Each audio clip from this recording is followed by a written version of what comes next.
Curriculum is meant to be consistent, its outcomes consistent. But what we chose to do is to have a living curriculum, a curriculum that changes year on year, a curriculum that invites feedback from teachers and educators on how to evolve, and more importantly, a curriculum that addresses that today technology is in the hand of every single child and closely accessible in one way or another.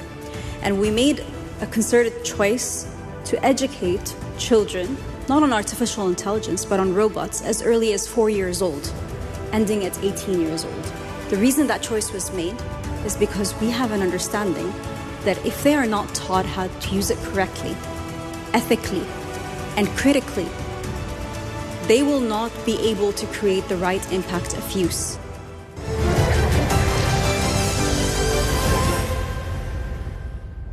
I think one reason why I think many of us feel inspired, certainly one reason why I feel optimism, is because of where we have met. This is a place that sees a lot of opportunity in the future. I live in Europe where there's a scarcity of optimism. You're responsible for education. How do you educate the next generation to be optimistic about the future, and how do you prepare them to seize the opportunities that are clearly in front of us? So optimism is a very interesting word that I'm surprised I don't see it large there, but I think inspired and collaboration comes into light on its importance. Building a society that is not optimistic means that your judgment is clouded, driven by emotion, opportunities don't exist and are not seized. Building a generation who's optimistic about the future, even with its challenges, understanding of how to seize those challenges, and resilient in the skills that they have to adapt to a world that we don't know what it's going to look like down the line, is very important when it comes to education. What we're using as a cornerstone is first an understanding that the world that students that are currently in classrooms today are going to live in is going to be quite different than our world today. And we've made this general statement so many times, but it is ever more realistic in this day and age, that the jobs and the skills and the knowledge they require is unknown, and that the mechanism by which they will create impact in the world is unknown. What that means is that education is no longer a vessel to deliver knowledge, and only one to hone basic skills. It is a mechanism by which we can harness key skills, and I want to add something very important to this, and values, and an ethical system that will allow them and allow us collectively to work on addressing the challenges of the future and capturing on and ensuring that optimism remains the underlying factor of what makes us grow.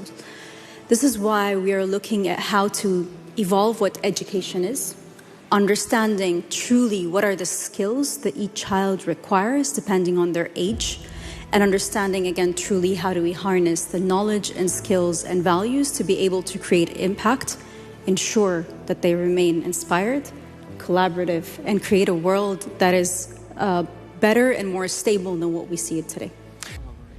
We heard that there's reasons for optimism, but at the same time, there's a lot of uncertainty about the direction of technological change, about the global economy and the impact it will have on communities, on the state of our planet. How do you think about governance for an age of uncertainty? What is required of government? What is required of partners of government in paving a path through that uncertainty? So with uncertainty, the realm of governance needs to change. We're used to governing things with understanding what the system looks like, how the interactions are between them, what is the scope of implementation of the government framework, and design it to that. But today we have an understanding that governance, regulatory framework, the mode of operation of government, and the role of government will evolve. So that's the first step. The first step, it is an evolutionary journey that we are on. Therefore, adaptability needs to sit at the heart of governance and at the heart of the role of government. The second aspect is understanding, and I saw this in the previous session here on the role of legislations. Legislations need to create foundational elements that bring to life what we're going to work on. So more of a skeleton framework rather than advisory framework. And it needs to adapt and grow as we know more. I'll take this to the realm of where we use governance in education, and I'll give that as an example. So curriculum in education is a form of governance of delivery of education and measurement of outcomes. When we came to launching our AI curriculum, we knew that AI as a tool will change, its use will evolve, what needs to be taught to students at different ages is going to change.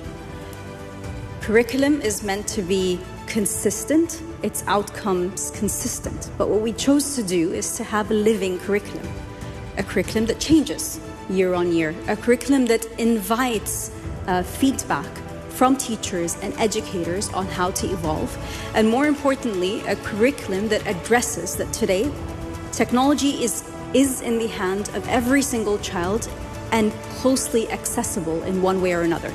And we made a concerted choice to educate children, not on artificial intelligence, but on robots as early as 4 years old, ending at 18 years old. The reason that choice was made is because we have an understanding that if they are not taught how to use it correctly, ethically, and critically, they will not be able to create the right impact of use. And we're going to fall into the same issues that we're currently combating, which is social media and the evolution of student well-being and child well-being and their growth and social interactions due to that. That takes me back to legislations. We need to build legislations that are adaptable.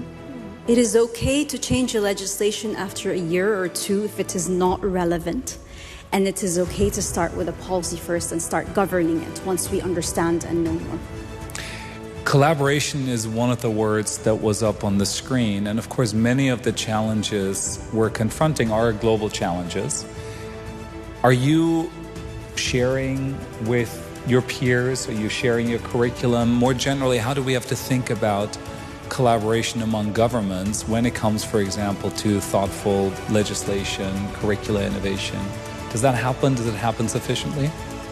Collaboration is in the DNA of the UAE, and it includes also the mechanism by which we deal with foreign relations and our international collaborations. But why is collaboration important in this realm? Today, although the context of implementation is different, more and more our challenges and potential opportunities are sort of similar within the same realm or within the same scope. In education, we are all operating education systems that have been developed well over a century ago with mechanisms of measurement, and I'll speak broadly, there are instances of well-advanced education systems or education schools per se. But if we're not looking at it from a perspective of collaboration, understanding where the challenges are, and understanding what our individual journeys are, a lot of our engagement as a Ministry of Education here with our counterparts around the world is understanding how and why they designed their solutions, what challenges they face in implementation, and very transparent conversations lie at the heart of most of our collaboration. And that will go back to designing better systems for each of our individual nations. And that takes me to what international collaboration really needs to look like. In this realm where globalization for the last few years has been strongly fought against, international collaboration and completeness does not remove national value and does not remove localized implementation. I believe that it strongly enriches it. It creates more opportunities for growth and allows us to each, as individual societies, to remain connected to who we are and our roots, but use the collaboration on how to expand and become better on issues that will continue to become global challenges. And I'll take that back to education. We talk about AI in education, but there are a lot of children around the world who don't have access to basic foundational education. And that's where collaboration needs to play a role to uplift entire societies around the world to an equal playing field so that we can then go and create the international ground for competition. Because when we looked at AI literacy for children from K to 12, we also looked at AI literacy for educators. and how they can use current AI tools to make their jobs a little bit easier. They do have a challenging job of fostering an entire generation.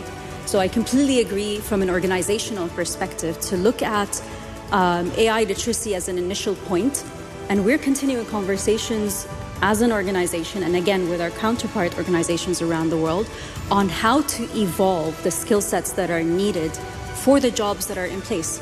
For us, educators will remain the heart of the education system. It is a human-driven it's a human-driven system, and I can go on and on why we need it. But it's very important to keep at the core the evolution of organizations from a global perspective on the skills that are needed. So using technology to enhance the ability of educators to drive learning as opposed to replacing them. Absolutely. What is your call to action for leaders representing different parts of the world, different industries, different knowledge domains? So our shared goal should not be about, since education is prominently highlighted there, our shared goal should not only be about developing resilient individuals or technologically savvy individuals, but to provide the necessary skills to be adaptable, to provide the necessary skills to be ethically grounded, and to have a value system that ensures that we continue collaborating together, understanding what are the challenges and being able to harness those opportunities. And it is ever more important today to focus on these skills and on these values in the education process.